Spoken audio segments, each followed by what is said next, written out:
आमचं काळीज, आमचं दैवत, त्यांनी मला उत्तर द्यावी. मला सांगा, पंजाबराव देशमुख यांनी डॉक्टर बाबासाहेब आंबेडकर होते म्हणजे हयात होती त्यावेळेचा विषय. पंजाबराव देशमुख यांनी विदर्भाचं कुणबीकरण केलं. विदर्भाबरोबर त्यांनी बऱ्याच प्रांतामध्ये केले.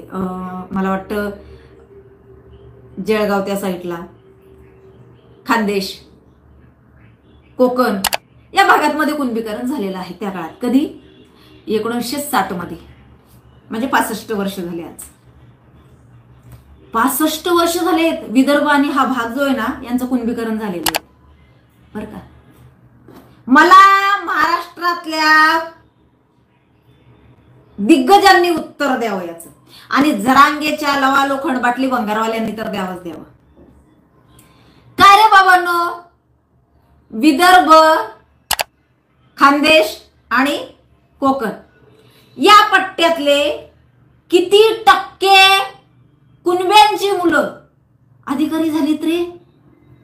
किती झालीत? क्लास 1, क्लास 2, क्लास 3 किती झालीत?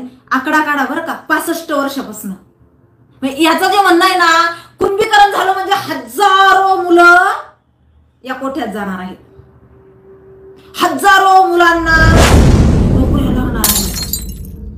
अच्छा, हजारो नाही, करोडो करोडो मुलं पदाधिकारी होणार आहेत. करोडो मुलं मला अधिकारी बनवायचे, त्याचं म्हणणं आहे. मग का बरं नाही 65 वर्षापासून विदर्भातली, खानदेशातली किंवा कोकणातली लोक का नाही झाली तो अधिकारी? मला प्रश्न आहे हा. अरे कुठं या मंदाडाच्या नादी लागलात रे तुम्ही, बावळटाच्या? कुणाच्या नादी लागलात? मला सांगा, जर कुणबीकरण झाल्यानंतर करोडोची संख्या जर क्लास 1, क्लास 2, क्लास 3 पद भेटले असते त्यांना, तर मग हे मला वाटतं महाराष्ट्रात मध्ये सगळ्यात जास्त नोकऱ्या यांना मिळाल्या असत्या ना. विदर्भ, खानदेश आणि कोकण, बरोबर ना? का नाही मिळाल्यात मग यांना? मग हे लक्षात घ्यावं बर का, जाणकारांनी हे लक्षात घ्यावं. अरे हे येडं काही सांगतो तुम्ही, त्याचं ऐकताय का? जर मग करोडो मुलं गेले असते ना, तर मग ही पण गेली असती की हो यांची. नाही रे, तुम्हाला मी एक लिस्ट टाकणार आहे आता. EWS मध्ये किती जागा होत्या बघा ना, आणि त्याच्यात मध्ये कोण गेले बघा. गेले याचे सगळे सगळे जे परप्रांतीय आमच्या उरावर बसवले नाही तर बोकांडे आमच्या, गेलेत ते, घेतलाय त्यांनी लाभ. याने मुळात मध्ये आंदोलनच त्यांच्यासाठी उभं केलं होतं, लक्षात घ्या. याचं आंदोलन त्यांच्यासाठीच होतं, हे मी वारंवार सांगत आले. आता ज्या ज्या वेळेला भरत्या होतात का आणि मुलं मला लिस्ट पाठवतात, ताई EWS मधनं इतके मुलं जाणार होते, इतक्या मुली. कोण चालले आता? एक जरांगीचे नातेवाईक होते, बस धनाधन चाललेत, धनाधन. फार मोठं म्हणून तुम्हाला सांगते की याने तुमचे पाय तोडले आणि तुम्हाला चपला भेट दिल्यात. या जरांगीने तुमचे पाय तोडून टाकले. पाय तोडले म्हणजे काय? EWS तुमचं काढून घेतलं. आणि चपला भेट दिल्या म्हणजे काय केलं? SC-BSC तुमच्या माथी मारलं. खुश तुम्ही, चपला भेट दिल्या. अरे घालसान कुठं? पाय तोडले तुमचे. या नालायक नीच माणसाने पाय तोडले तुमचे. तुमच्या लक्षात येत आहे का? तुमचाच खर्च, तुमचं पेट्रोल पाणी, तुमचा कामाची बुडवणूक, गर्दी करायला तुम्ही कोण मराठे मध्ये मध्ये खिचडी वाटायला ठेवले ते, आणि याचे सगळे सोयरे गोल टोपीवाले तुम्हाला भावनिक करायला. मुसलमान भाऊ आमचे सोबत आहे, आमच्या बांधव आमचे, असं याने आपू पाजला होता ना तो तुम्हाला. आरक्षणाचा लाभ कोणाला मिळाला?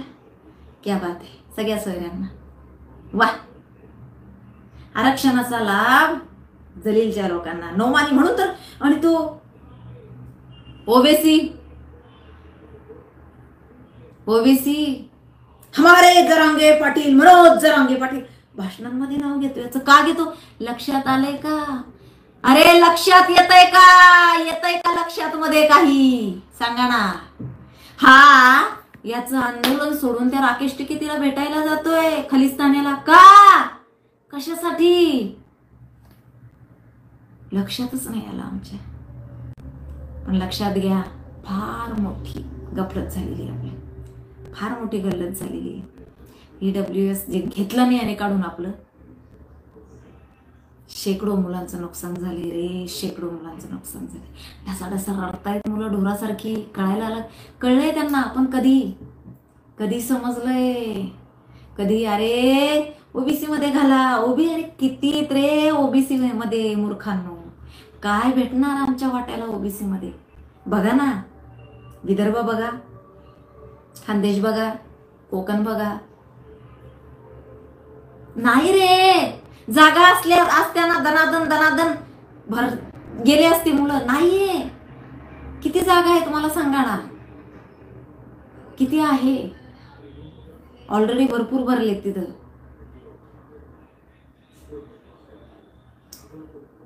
फार फार वेळ गेलाय आपला याच्यामध्ये, आता समजून घ्या. आणि सगळ्यात महत्वाचं म्हणजे काय संस्कारी आहे त्याचे, लवा लोखंड बाटली भंगारवाले टप्परवाले ते बघा. का बरं यानेच काय ठेका घेतला का? करू दे ना. जे तू ज्या वेळेला उभा राहिला, तुझा विरोध केला का कोणी? तू ज्या वेळेला आंदोलन उभारलं त्यावेळेला सगळ्यांनी सपोर्ट करण्याचं ठरवलं होतं, पण तू कुणाला स्टेजवरच येऊ देत नव्हता. तू मी एकटा नेता बास, चला चला चला चला, अजिबात नाही. तुझा फक्त ते वाकडे सुवर बाबा आला तेव्हा, बाबा काय साहेबांची ऊर्जा असं माग छत्रपतींची गादी बसलेली, त्यांना नाही मान दिला तू. हे वाकडे सुवर, हो साहेब काय, बसा बसा साहेब, असं तुझं चालू होतं. त्यावेळेला समाजाच्या लक्षात आलं, म्हणजे चळवळीतल्या लोकांच्या लक्षात आलं की नाही हे वेगळंच आहे, हे वेगळंच आहे. बाकी जे चोंबडे सामडे तुझ्या जवळ येण्याचा प्रयत्न करत होते, तो माया डोंगरे होते ना ते वावळून फेकलेले दलाल, त्यांनी येण्याचा प्रयत्न केला तुझ्याजवळ, पण तू काय त्यांचा थांगपथा लागू दिला नाही. बाकी जे जातीवंत मराठी होते ते कोण नाही आले तुझ्याजवळ. बरं काय आपण आपलं बघू, याला नाचू द्या म्हणले, काय नाचायचं. जातीवंत मराठी तुझ्या बाजूने नाही आले. हैदराबाद गॅझेट प्रमाणे कुणबी नोंदी करून द्या. कशा? हैदराबाद गॅझेट प्रमाणे. हैदराबाद गॅझेट मध्ये अशी नोंद आहे की जे कुणबी आहेत त्या कुणब्यांना जमिनी आम्ही दिल्यात कसायला. या मुसलमानांनी हे बाहेरून आले, जमिनी आमच्या, आणि यांनी कसाले हे काय येताना घेऊन आले काय तिकडून त्या जमिनी आणि इथं ठेवल्या. या भारताच्या भूमीवर ज्या जमिनी आहेत तिकडून आणला, त्या समुद्रातून येताना जमिनी पण घेऊन आले त्यांच्या आणि इथं आणून ठेवल्या. सुधर रे सुधर, वाकडी आणि तोंडाच्या सुधर. सडक्या सड लावली तू समाजाला, वाटोळ केलं भांगऱ्याने. आता 42 संघटना उभारल्या आहेत ना, लक्षात घ्या त्यांचा हेतू काय आहे ना, तो लक्षात घ्या. त्यांना आता काहीही करून EWS पुन्हा मिळवायचं आहे. कसा मार्ग यातनं काढता येईल तो काढायचा आहे. ह्याच्यासारखं असं आडून बसून आणि हेच पाहिजे तेच लावान, सगळे सोयरेच लावान, असं होत नसतं, लक्षात घ्या. त्याच्यामुळं नाकारे याच्या नादी लागलो. आणि कुणबीकरण झालं, ओबीसी मध्ये गेलो म्हणजे आपल्याला करोडो मुलांना नोकऱ्या लागणार असं काही नाही. ज्यांना असं वाटतंय ना त्यांनी फक्त याच प्रश्नाचं उत्तर द्या मला, का विदर्भातले करोडो मुलं त्यांना नोकऱ्या लागले नाही, का खानदेशातल्या करोडो मुलांना नोकऱ्या लागल्या नाही, का इकडं याच्यातल्या कोकणातल्या करोडो मुलांना नोकऱ्या लागल्या, का निदान हजारो तर लागायचे होते, लाखो तर लागायचे होते, का नाही लागल्यात. त्यामुळे असं काहीच नाही, याच्या नादी लागू नका रे बाबांनो. बस कायदेशीर कसं घेता येईल आपल्याला ते बघू आपण. चला, हरकत नाही.